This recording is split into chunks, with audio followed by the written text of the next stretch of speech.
ఎన్ gold buyers మీ కష్టాల్లో నమ్మకమైన మీ ఆత్మీయ నేస్తం. ఎన్ గోల్డ్ బయర్స్ మీ కష్టాల్లో నమ్మకమైన మీ ఆత్మీయ నేస్తం. ఏమైంది? రాత్రి నువ్వు ఎక్కడికైనా బయటికి వెళ్ళావా? లేదే. ఏ ఆ విషయం మీ నాన్నతో చెప్పు. ఏమైందమ్మా? నేను మీకు భారం అయిపోయానా? నీ గురించి ఆలోచించి ఆలోచించి మీ నాన్న ఆయుష్ తగ్గిపోతుంది. అబ్బా, నేనేం చేశాను? ఏమండి? నాన్నా? నాన్నా? ఏమండి? నాన్నా? ఏమండి?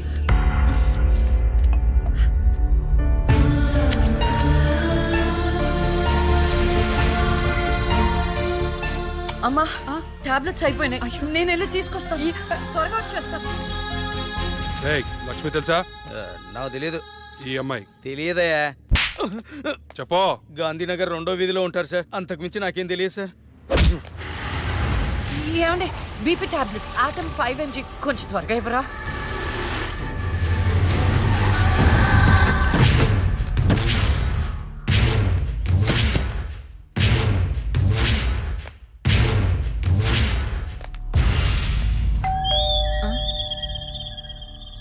ఒక నిమిషం అండి. ఎవరండి? ఎవరు మీరు?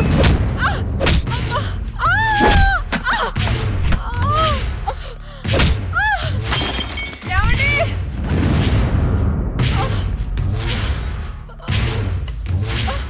ఎక్కడే నీ కూతురు?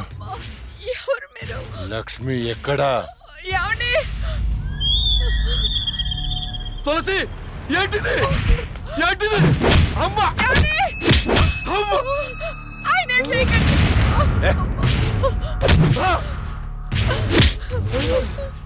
నీ కూతురు లక్ష్మి ఎక్కడా? మొన్న రాహుల్ని చంపింది, నిన్న నా తమ్ముని చంపింది. ఎక్కడా? తులసి!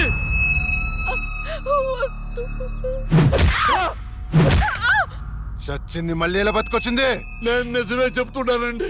మమ్మల్ని ఏం చేయకండి. మా లక్ష్మి అప్పుడే చచ్చిపోయిందండి. మీరే కదా చంపేశారు. ఇప్పుడు మాతో ఉండేది నా రెండో కూతురు ప్రియా అండి. ప్రియా? అవునండి. రేయ్, ఏంట్రా నీ చెప్పేది? మాకు కవల పిల్లలు. అది ఫారెన్ లో ఎంఎస్ చేసి ఈ మధ్య ఇండియా వచ్చిందండి. ఏంటి ప్రభు? ఒక్క నిమిషం టైం ఇవ్వండి. ఒక్క నిమిషం ప్లీజ్.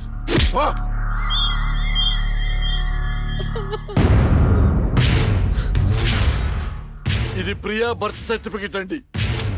మీకు కావాలంటే లక్ష్మి డెత్ సర్టిఫికెట్ కూడా తెచ్చిస్తానండి.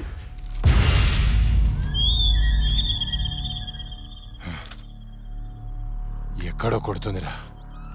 ఒకసారి ప్రియని పిలు. ఇంట్లో లేదండి. ఎక్కడికి వెళ్ళింది? తెలియదండి. అంటే నువ్వు చెప్పకపోతే నేను పట్టుకోలేనా? పట్టుకుంటా. 2 రోజుల్లో పట్టుకుంటా. నీతో సహా ఎవరిని వదిలిపెట్టను. వదిలిపెట్టనని చెప్తున్నా.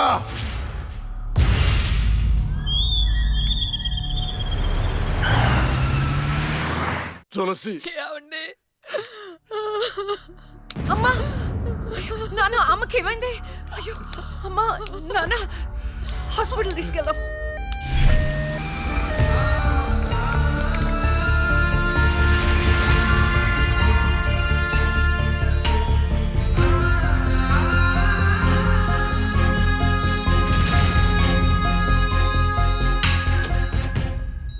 సిస్టర్, పేషెంట్ కి ఓ పాజిటివ్ బ్లడ్ కావాలి మేడం. నాది అదే బ్లడ్ గ్రూప్. నేను ఇస్తాను. రండి. వదండి.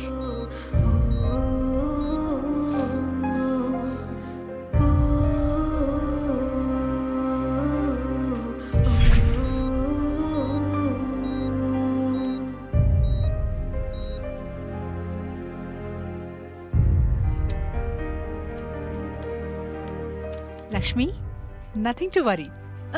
They're absolutely fine. అత్త, థ్యాంక్ యూ సో మచ్.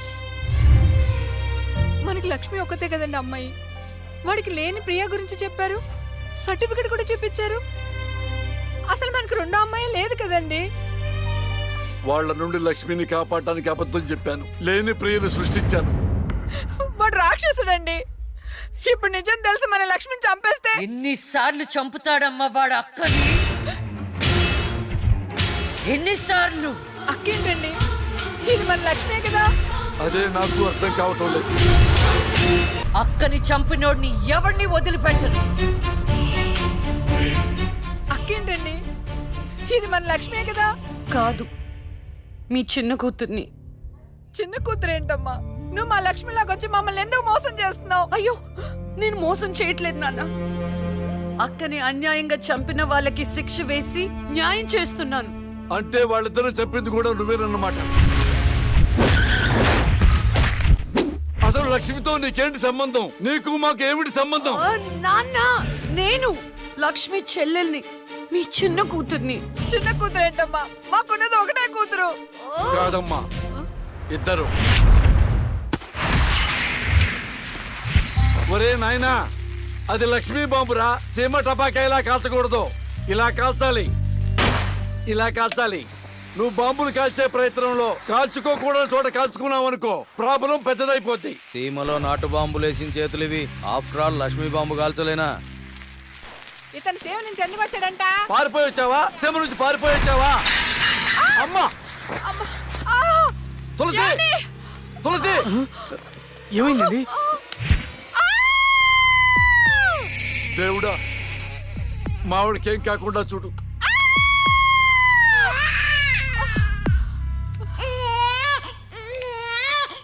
ఏమయ్యా? డాక్టర్ గారు, షీఈ్ ఫైన్, తనకి ఏం కాలేదు. చాలా థాంక్స్ డాక్టర్ గారండి. కానీ నీకు ఆడపిల్ల పుట్టిందయ్యా.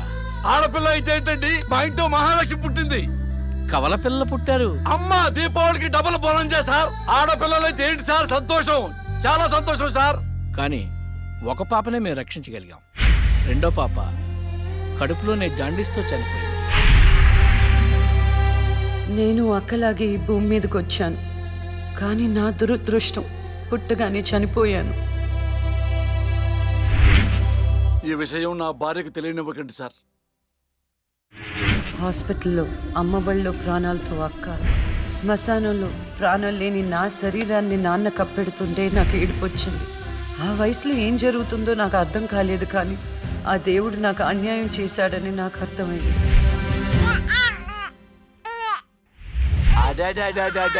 ఎంత బాగున్నావమ్మా తులసి. పాపత్సం నాలాగానే ఉంది. ఏమండి, నేను మత్తులో ఉన్నప్పుడు నాకు వింత కల వచ్చిందండి. ఏంటా వింత కల? మనకి కమల పిల్లలు పుట్టారని మీరు ఆనందంతో హాస్పిటల్ అంతా స్వీట్స్ పంచిపెట్టారంట. ఏంటండి, ఏదో ఆలోచిస్తున్నారు? కవల పిల్లలు పుట్టపోతే ఏంటే, బంగారం లాంటి బిడ్డను కన్నావు. అవునండి, నిజంగా మన బిడ్డ బంగారమే. అక్కతో పాటు పుట్టిన నాకు మిమ్మల్ని అక్కని వదిలి వెళ్ళాలనిపించలేదు. మీతోనే ఉండిపోయాను. బహుశా నా ఆయుష్ తీరలేదేమో, అందుకే ఆ దేవుడు నన్ను తీసుకెళ్ళలేదు. అక్కని ముద్దాడుతున్న అమ్మను చూస్తుంటే నాకు ఏడుపొచ్చేది, కానీ అమ్మ నన్ను దగ్గరికి తీసుకోవడానికి నేను కనిపించను కదా. అమ్మ ఉన్న వాళ్ళు ఎంత అదృష్టవంతులో, అమ్మ స్పర్శ ఎంత బాగుంటుందో నాకు అర్థం చేసుకునే వయసు లేకపోయినా అది అమ్మ ప్రేమని అర్థమైంది. నాన్న కూడా అప్పుడప్పుడు అమ్మ అవుతాడు. ఆ క్షణం అక్కలో కలిసిపోయి ఆనందాన్ని అనుభవించేదాన్ని. మీరు లేనప్పుడు అక్క పక్కనే ఉండేదాన్ని.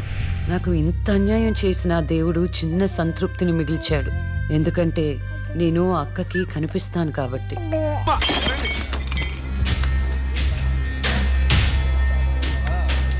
ఒకరోజు కోర్టులో నాన్నకి జరిగిన చిన్న అవమానానికి అక్కలో ఉన్న నేను జడ్జ్ అవ్వాలని నిర్ణయించుకున్నా. అక్క ఎక్కడున్నా నేను అక్కతో పాటే ఉండేదాన్ని.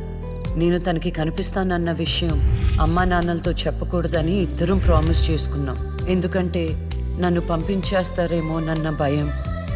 అలా 7 సంవత్సరాల పాటు అక్క నేను కలిసి పెరిగాం. అమ్మా నాన్నల ప్రేమ నేను కూడా అక్కలాగే పొందాను.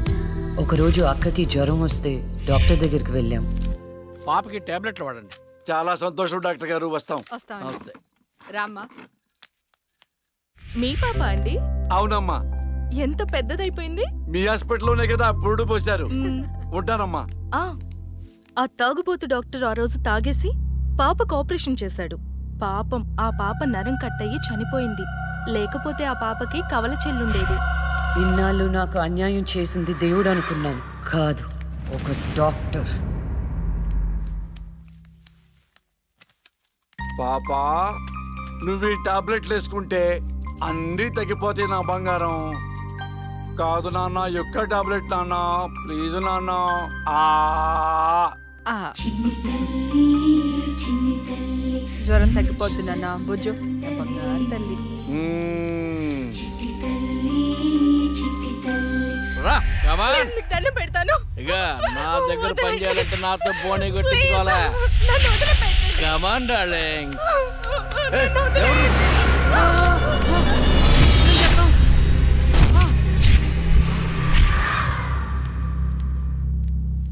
పాపా పాపా తులసి ఆ, పాప ఎక్కడ అదే అర్థం కావట్లేదండి. ఎక్కడికి వెళ్ళింది?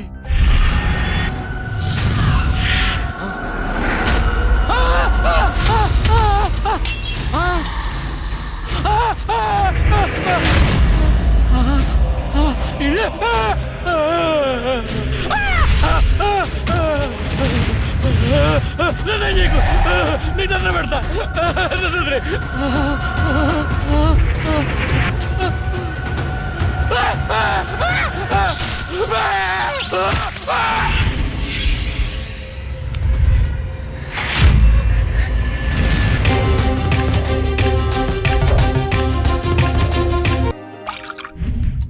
గురువు గారండి, మా అమ్మాయి లా పాస్ అయిందండి. ఇక నుండి మా అమ్మాయి పేరు లక్ష్మి కాదండి, లాయర్ లక్ష్మి. వావ్ పర్వాలేదయా, కోర్టు ముందు టీ అమ్ముతూనే కూతుర్ని లాయర్ని చేసావు. Very good. ఇంతగా అమ్మాయి ఎక్కడా? లక్ష్మి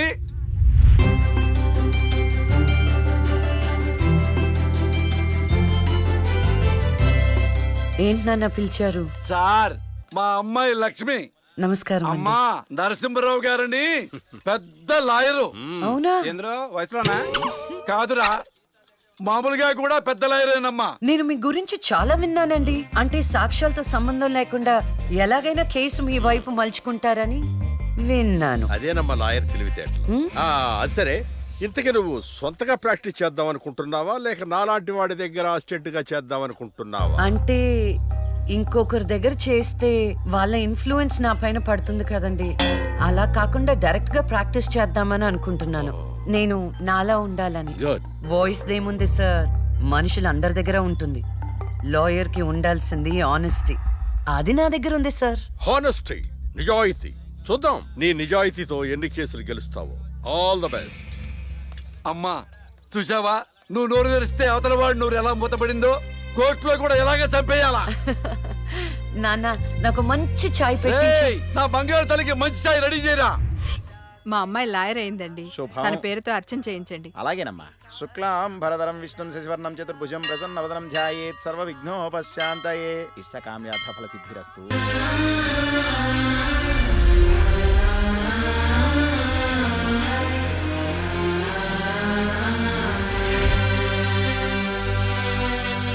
కూర్చోండి.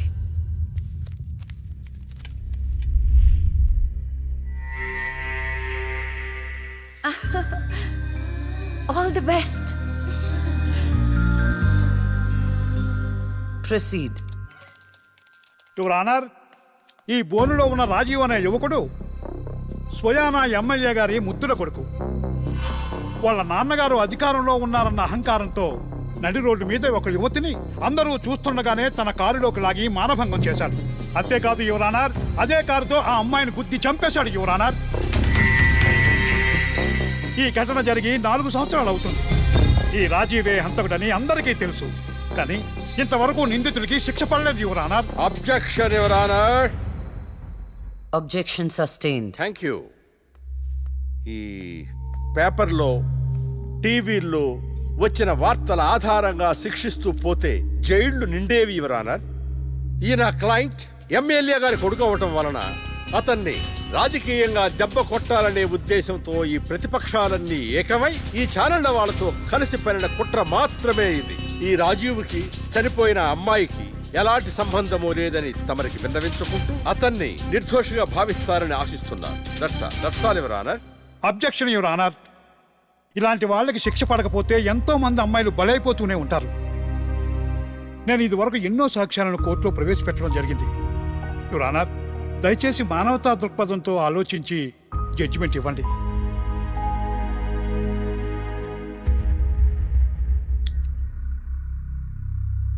ఈ కేసు పూర్వాపరాలు పరిశీలించిన మీదట సాక్ష్యాధారాలు తారుమారు చేసి ఈ కేసుని పక్కదారి పట్టించడానికి ప్రయత్నం జరిగిందని నాకు అర్థమైంది. సాక్ష్యం లేకపోవచ్చు, కానీ కారణం లేకుండా ఏ ఆడపిల్ల తల్లిదండ్రులు మా అమ్మాయిని మానభంగం చేశారు, చంపేశారు అని కోర్టు మెట్లు ఎక్కరు. కానీ ఈ తల్లిదండ్రులు 4 సంవత్సరాలుగా కోర్టు మెట్లు ఎక్కుతూనే ఉన్నారు. ఈ రోజు వరకు న్యాయం కోసం తిరిగి తిరిగి అలసిపోయిన వాళ్ళ కాళ్ళకి, నా తీర్పు కోసం ఎదురు చూస్తున్న వాళ్ళ కళ్ళకి విశ్రాంతి ఇవ్వాలని నిర్ణయించుకున్నాను. ఇక్కడున్న ప్రత్యక్ష సాక్ష్యాలను రాతపూర్వకంగా సాక్ష్యాధారాలని స్వీకరించండి.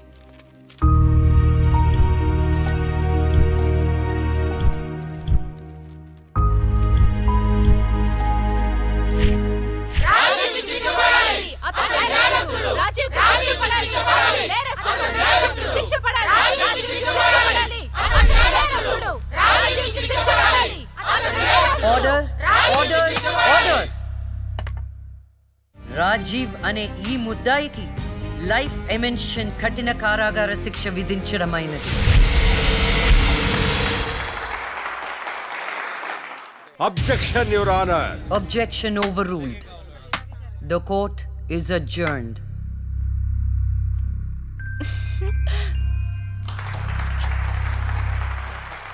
ఏమే, కొత్తగా వచ్చింది అంటే ఏ సీమ టపాకాయో శిశింద్రియో అనుకున్నాం. లక్ష్మీ బాంబు, జాగ్రత్తగా ఉండు. చెమటలు పట్టించేస్తుంది సార్. మ్మ్.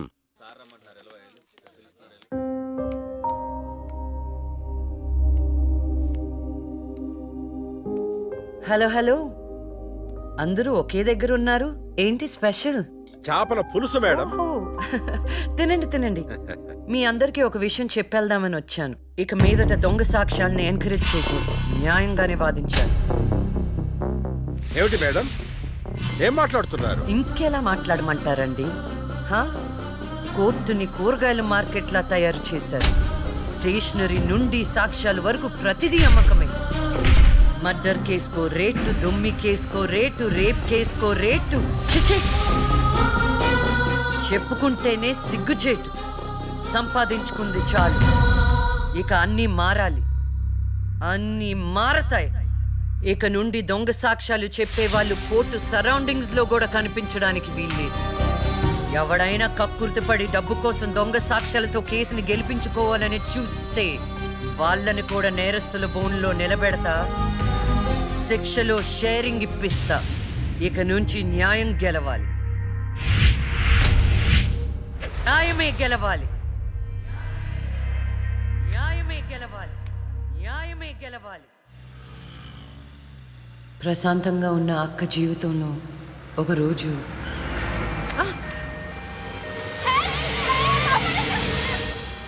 అంబులెన్స్లో అమ్మాయిల ఫాలో అవ్వ. జాగ్రత్త.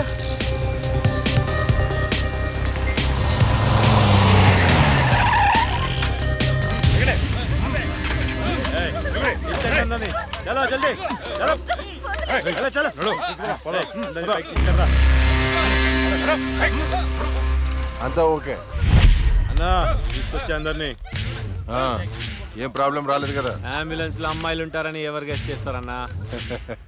ఏయ్, వీళ్ళందరినీ ట్రక్ లో ఎక్కించండి. ఆ దుబాయ్ షేక్ గాడు ఒక్కడే ఫోన్లు. అసలు అది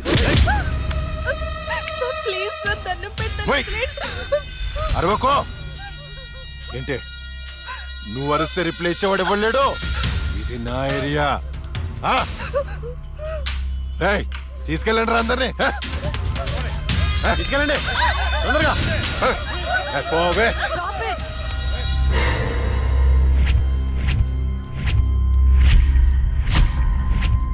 ఇవ్వచ్చువే నువ్వు.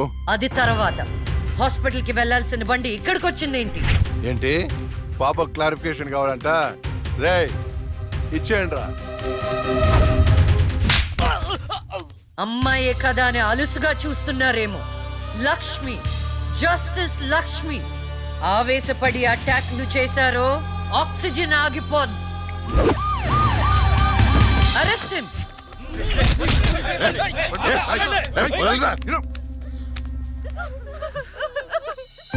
అయ్యో ఏడవకండి అమ్మా, ఏడవద్దు, ఊరుకోండి, ఏడవద్దు. వీళ్ళని స్టేట్ హోమ్ కి తీసుకువెళ్ళండి. వీళ్ళ పేరెంట్స్ ఎవరో కనుక్కొని వాళ్ళకి అప్పచెప్పండి. నిన్న స్వామీజీ దగ్గరికి వెళ్తే నా టైం బాగుందన్నాడు. ఏంటి ఇలా జరుగుతుంది? అమ్మాయిల అక్రమ రవాణా కేసు మినిమం 10 సంవత్సరాలు శిక్ష పడుతుంది. నిన్ను శిక్ష ఎన్నేళ్లు పడుతుందని అడగట్లేదు, నన్ను శిక్ష నుంచి తప్పించగలవా అని అడుగుతున్నా. తప్పించడానికి అక్కడ ఉంది ఎవరు? ఎవరు? లక్ష్మీబాంబ. అంతేగా? చాలా కరెక్ట్ ఇన్ఫర్మేషన్ చెప్పావు నాయన. నా కేసు వాదిస్తే నువ్వెంత డబ్బు అడిగితే అంత ఇస్తాను. వాదిస్తాను, కానీ గెలుస్తావని నమ్మకం మాత్రం లేదు. కానీ నువ్వు గెలవాలి. నువ్వు గెలవాలి అంటే లక్ష్మి నీకు ఫేవర్ గా జడ్జిమెంట్ చెప్పాలి. ఇదే నేను నీకు ఇచ్చే సిన్సియర్ సజెషన్. వస్తా ఏమయ్యా, వస్తా.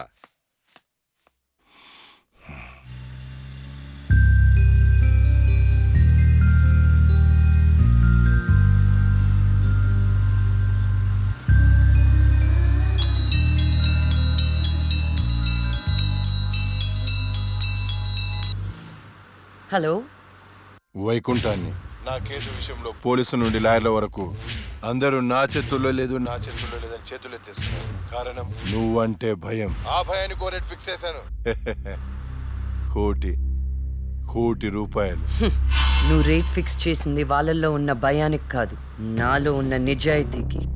నువ్వు కోటి పక్కన ఎన్ని సున్నాలు పెట్టినా దాన్ని కొనలేవు. ఏ జడ్జి, ఏయ్, ఏంటే నీ పొగరు? డబ్బుంటే ఏదైనా కొనొచ్చని నీ మైండ్ సెట్ క్యాన్సర్ కంటే డేంజర్.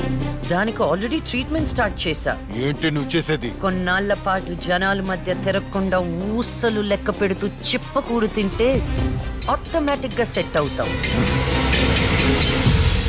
నిజంగానే ఇది లక్ష్మీ బాంబు. అక్క, నువ్వు సూపరే. నిజమా? వాడిని బెదరగొట్టేశావు. హై ఫై.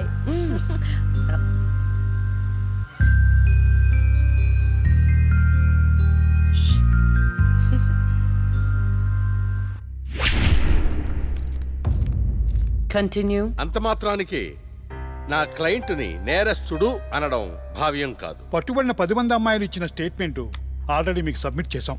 న్యాయాన్ని గెలిపించండి. సాక్ష్యాధారాలన్నీ పరిశీలించిన మీదట వైకుంఠం అనబడే ఈ ముద్దాయికి ఐపీసీ 302 సెక్షన్ ప్రకారం 7 సంవత్సరాల కఠిన కారాగార శిక్ష విధించడమైనది.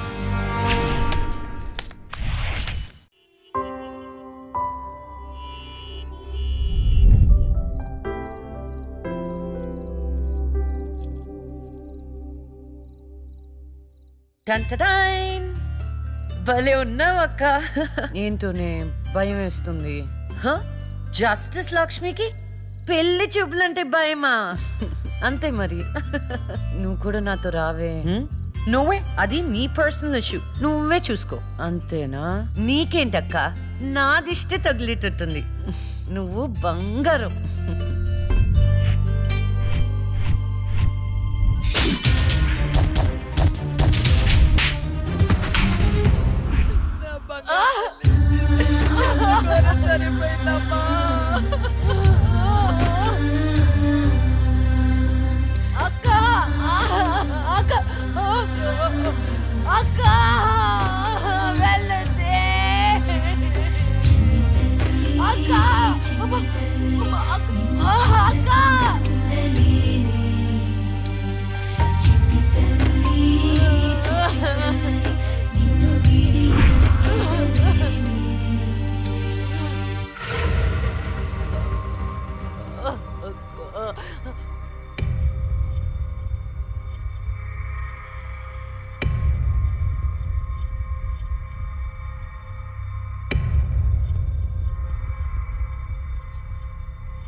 పురిటి నొప్పులు అనుభవించినంత సేపు నన్ను ఈ భూమి మీద ఉంచలేదు.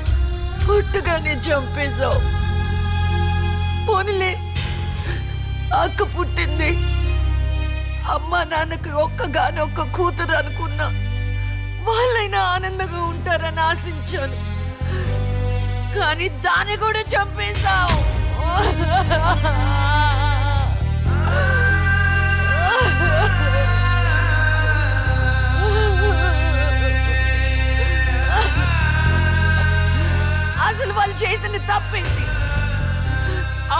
రోజు నీకు పూజలు చేస్తూ ఉపవాసాలు ఉండటమా? ఒంటరిగా ఈ వయసులో వాళ్ళు ఎలా బ్రతకాలి?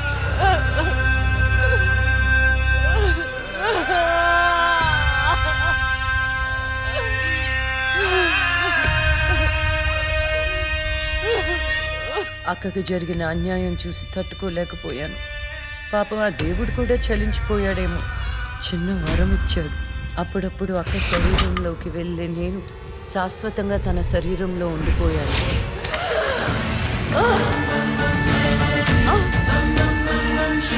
అమ్మా! అమ్మా! అమ్మా లక్ష్మి, నువ్వు బతుకున్నావా? అమ్మా, నా తల్లి బతుకుందా?